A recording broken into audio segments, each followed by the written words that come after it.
সমাজকে সজাগ থাকা লাগবে, উলামায়ে কেরামকে সজাগ থাকা লাগবে, সব দিক থেকে সকলকে সজাগ থেকে মোকাবেলা করার জন্য সদা সর্বদা প্রস্তুত থাকা লাগবে। ইসলাম নামে বেঈমানগুলো আমার বাংলাদেশে মুসলমানদের বুকে থেকে মুসলমানদের উপরে আঘাত করার সাহস পায়। এর মানে স্পষ্ট হয়ে গেছে, এখনো আমরা স্বাধীন করতে পারি নাই, আমাদেরকে সজাগ থাকা লাগবে। ঠিক কিনা আওয়াজ করে বলো। আজ থেকে স্পষ্ট ঘোষণা করে দেওয়া হচ্ছে, এদেশে কোরআনের কথা বলবো, এদেশে আল্লাহর কথা বলবো, এদেশে ইসলামের কথা বলবো, এদেশে মদিনাওয়ালা পয়গম্বরের কথা বলবো। কারো কাছ থেকে অনুমতি নিয়ে কথা বলবো না। ঠিক কিনা আওয়াজ করে বলো। জমিন কার? আপনারা শীতে যেমনি মাফলার আর চাদর পেছায় বসছেন, রাম বামরা দেখলে মনে করবে এগুলো এমনি দুর্বল হয়ে কাইদেশ। এত সহজে আমরা ভেঙ্গে পড়বো না। ঠিক কিনা জোরে বলেন। এখনো দেশ পুরাপুরি স্বাধীন হয় নাই, এখনো অনেক বাম রামরা আমাদের মুসলমানদের উপরে শকুনের চোখ রাখার চেষ্টা করছে। ঠিক কিনা জোরে বলেন।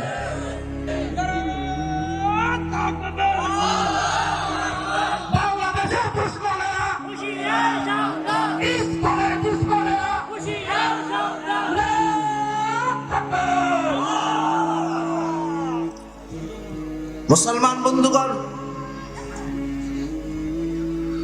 বললাম না কিছু আছে যে হুজুরের আওয়াজটা কেমন, তারপরে ঢুকবো, এই ঢুকার শুরু। এই জন্য আমরা শুরু থেকেই ফাঁকা জায়গাগুলো পুরা করে ঢুকবো। রাজি আছি তো ইনশাআল্লাহ? আপনারা আসেন না চলে যাবেন? হ্যাঁ, মুসলমান ভাইরা, আমাদের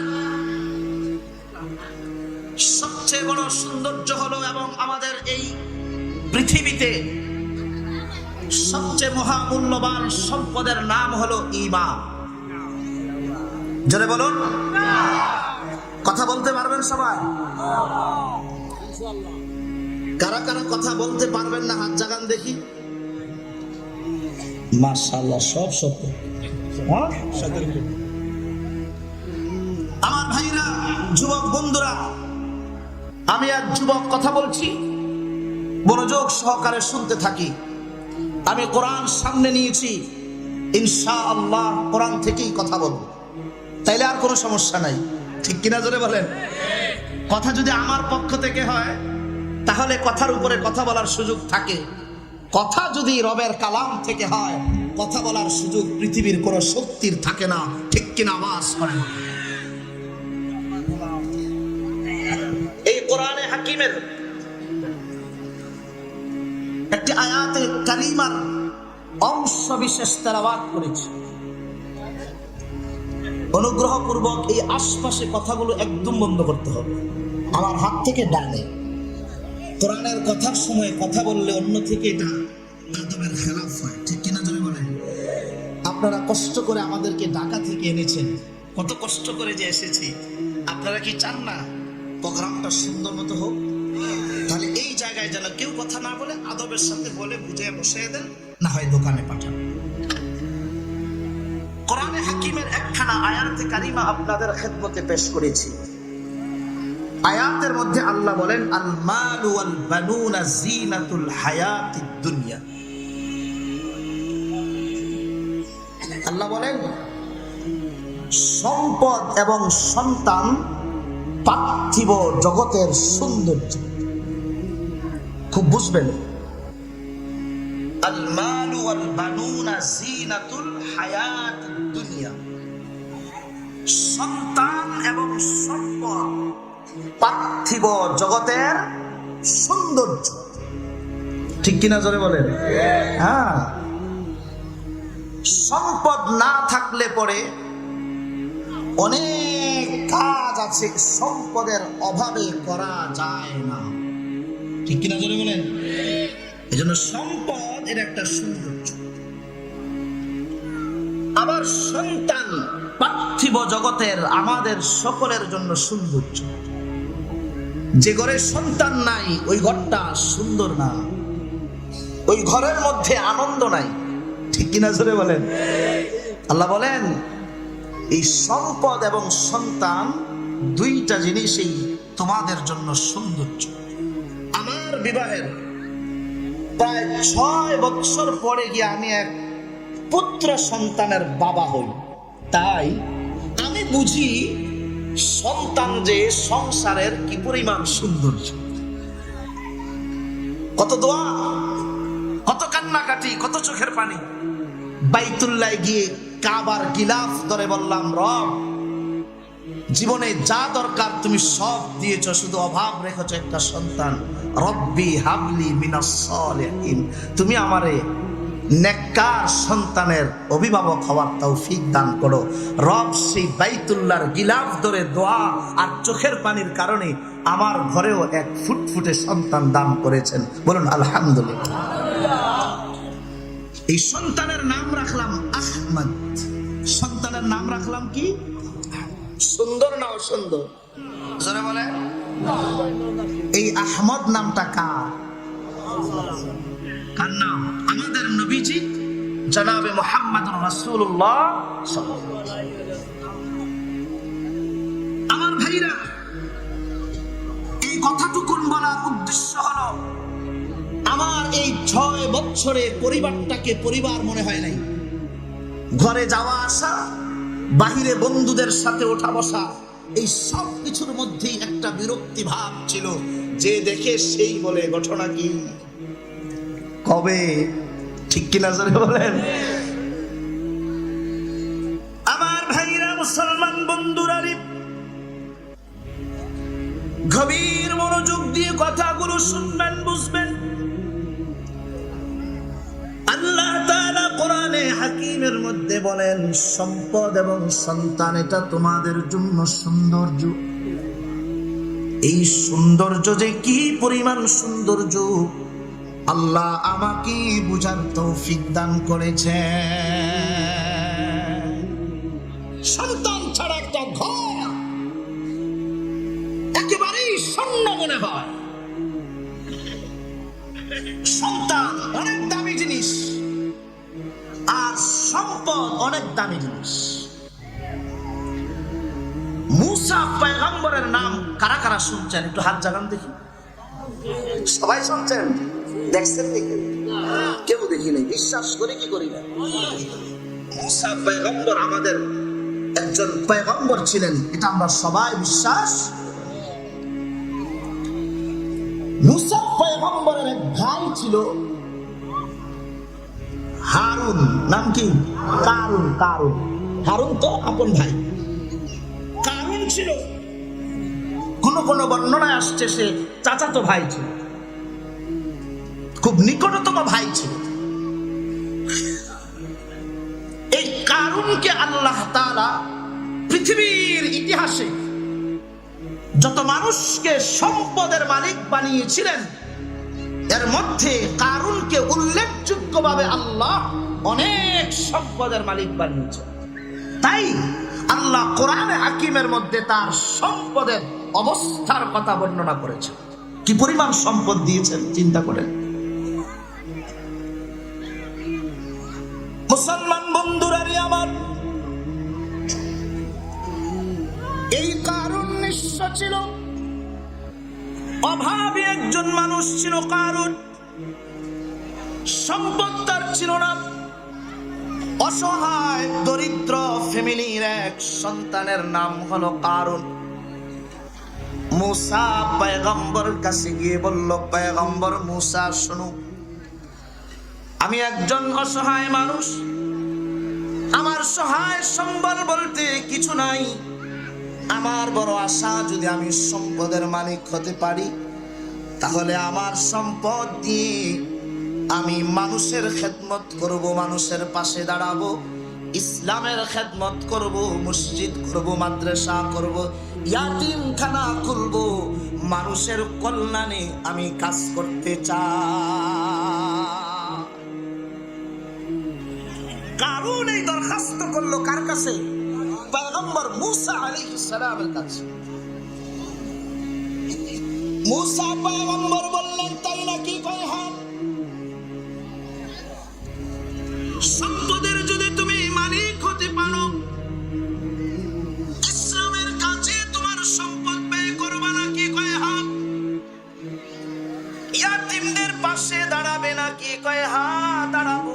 সমাজের কল্যাণময় কাজগুলো মানবতার পক্ষে দাঁড়িয়ে দাঁড়িয়ে আমি কারণ সম্পদ দিয়ে মানুষের খেদমত করতে চাই। জলিলুল কদর পয়গম্বর হযরত মূসা আলাইহিস সালাতু ওয়াস সালাম দুই হাত রবের দিকে উত্তোলন করে বললেন, আল্লাহ, আমার ভাই কারণ সম্পদের মালিক হতে চায়। সম্পদের মালিক হলে পড়ে ইসলামের খেদমত করবে, গরিব অসহায় মানুষের পাশে দাঁড়াবে।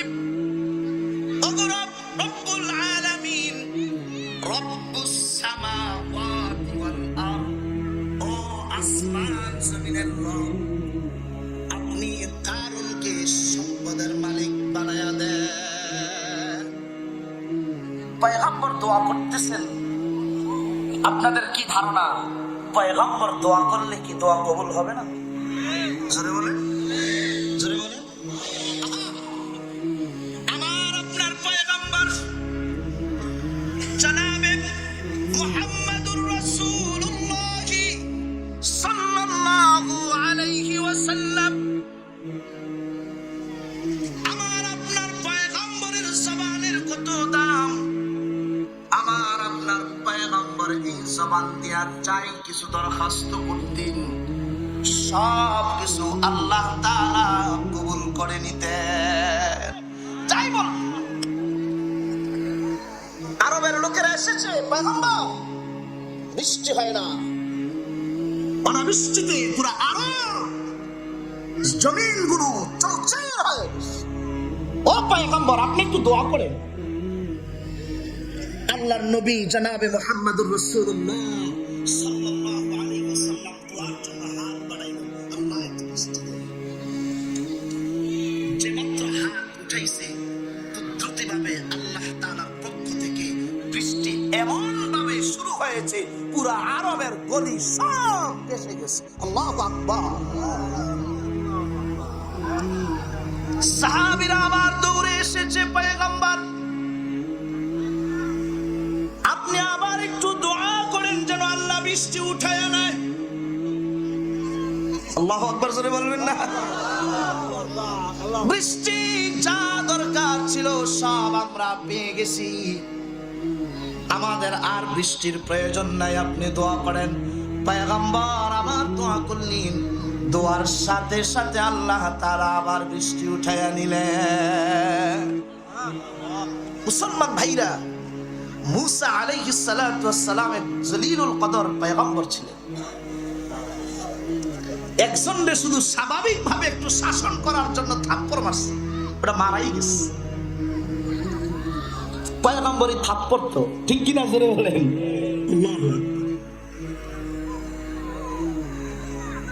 মূসা পয়গম্বর দোয়া করলেন, আল্লাহ, কারণ সম্পদের মালিক হতে চায়, আপনি সম্পদের মালিক বানায়া দেন।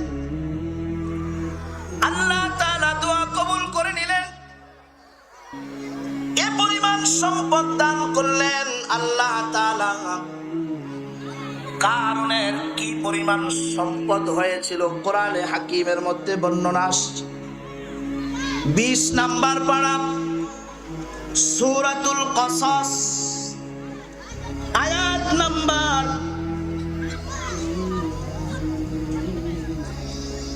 75-76 নাম্বার আয়াত। আল্লাহ তাআলা বলছেন, ইন্না কারুনা কানা মিন কওমি মূসা ফাবাগা আলাইহিম ওয়া আতাইনাহু মিনাল কুনুজি মা ইন্না মাফাতিহাহু লাতানূ বিল উসবাতি উলিল কুওয়া বলুন আল্লাহু আকবার। আল্লাহ বলছেন, কত চমৎকার করে রব বলেন, খুব মনোযোগ দিয়ে শুনুন, ডান বামে কোনো খেল নাই, কোনো খেল করে যাবে না, কোরআন থেকে কথা। আল্লাহ বলছেন, শোনো জাতি, আমি তাকে কি পরিমাণ সম্পদ দিয়েছিলাম। ওয়াতাইনাহু মিনাল কুনুজ, খাজানা সমূহ, সম্পদের যে খাজানা আমি দান করেছি তাকে। কি পরিমাণ সম্পদ! ইন্না মাফাতিহাহু লাতানুহু বিল উসবাতি উলিল কুওয়া। তার সম্পদগুলো যে গুদামঘরে সংরক্ষিত ছিল, ওই গুদামঘরের চাবিগুলো কি পরিমাণ!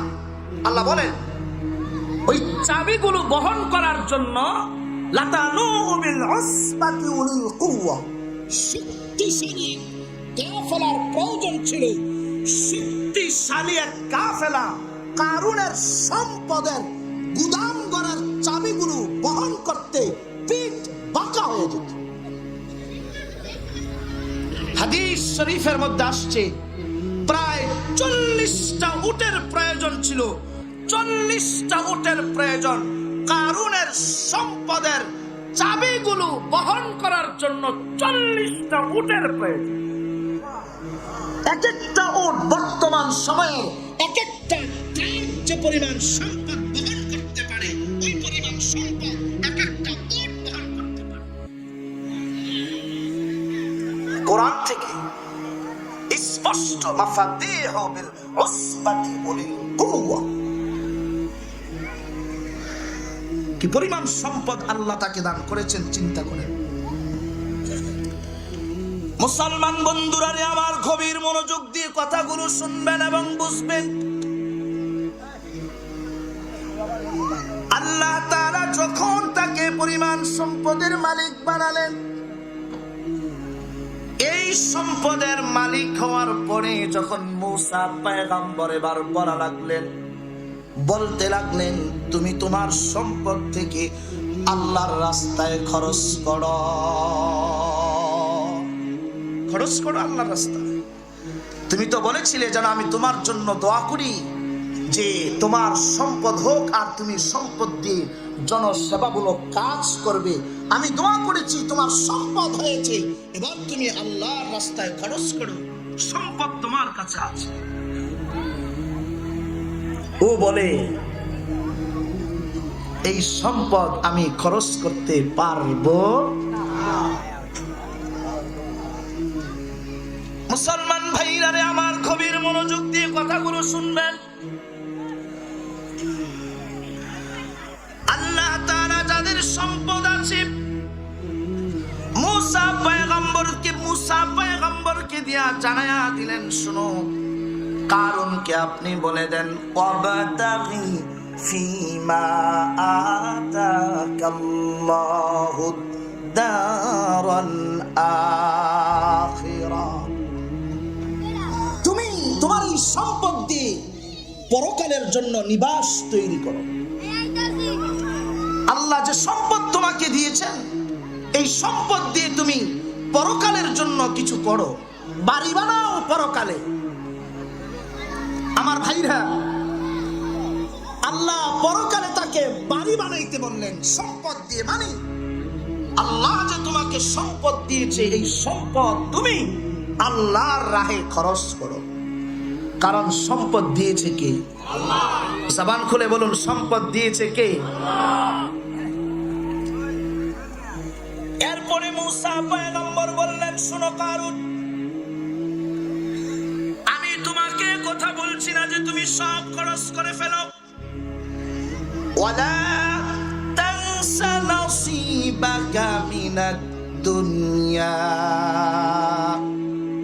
আমি তোমাকে বলছি না যে তুমি সব খরচ করে দাও।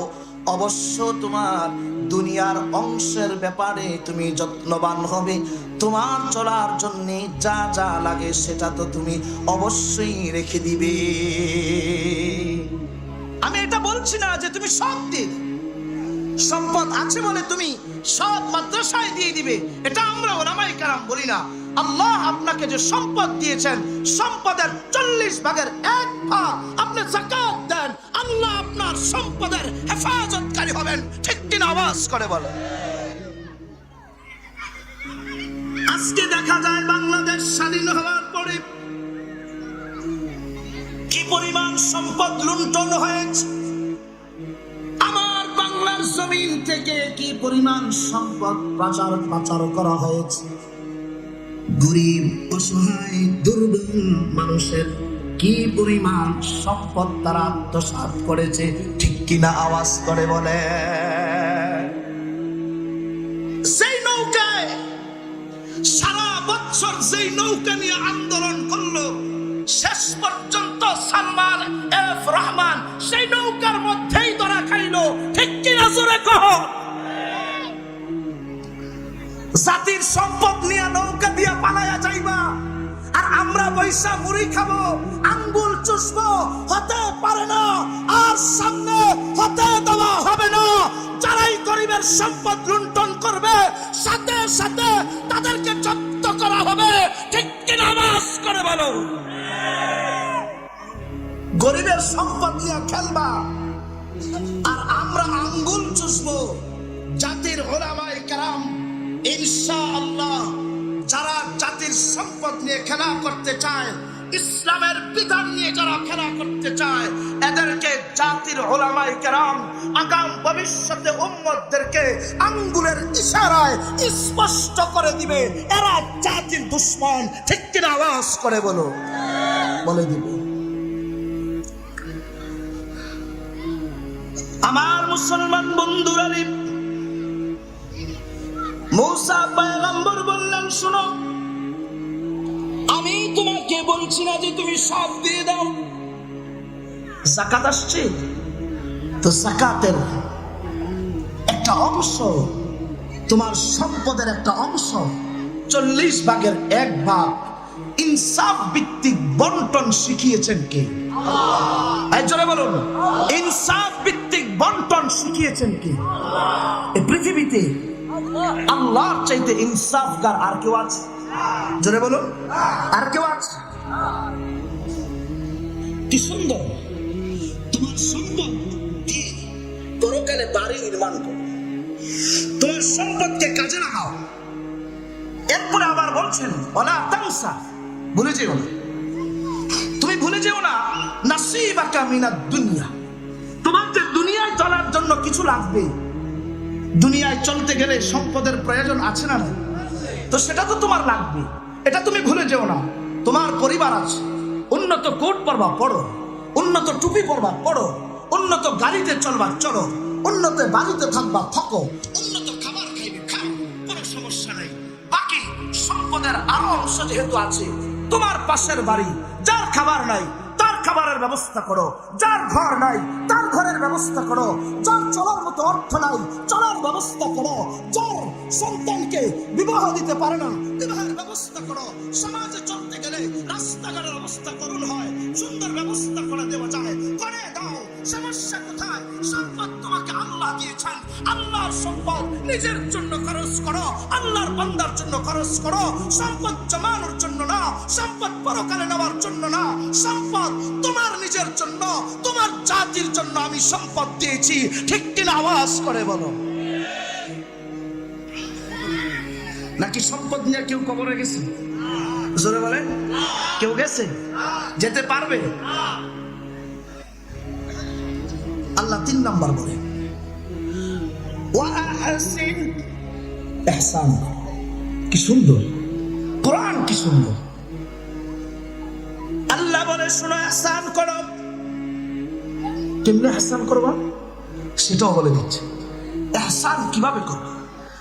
কামা আহসানাল্লাহু ইলাইক, আল্লাহ যেভাবে তোমার উপরে ইহসান করেছেন, তুমিও আল্লাহর বান্দাদের উপরে ওইভাবে ইহসান করো।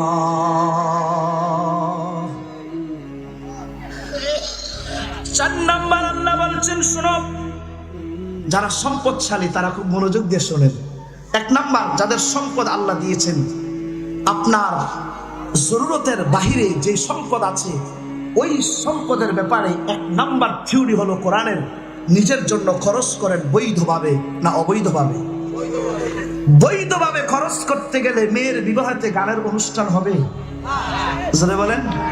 আমাদের সমাজে ভাই কি হয় না? আহা